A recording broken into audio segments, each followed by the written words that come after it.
Mheshimiwa Mwenyekiti, wakati unamtetea mwanamke kuhusiana na ukatili wa kijinsia, ni lazima na yeye mwenyewe umfundishe namna ya kutojiingiza kwenye ukatili wa kijinsia.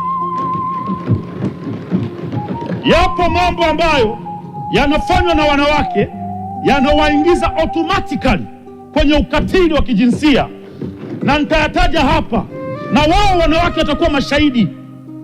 watakuwa mashahidi kwenye hili. Jambo la kwanza, Mheshimiwa Mwenyekiti, huwezi kuwa umeishi na mwanamke ndani, anakusingizia ujauzito, unaulea miezi 9, anazaa mtoto, unamlea mtoto, anafikisha miaka 10, baadaye mnagombana kidogo, anakwambia hata mtoto mwenyewe sio wako.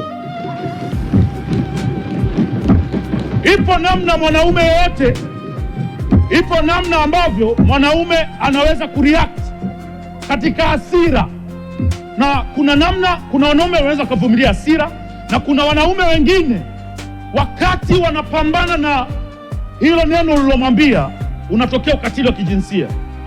Kwa hiyo tuwe wa kweli, wakina mama, mimba sio ya mtu, mwambie, usimbebeshe mzigo mwanaume ambao sio wa kwake.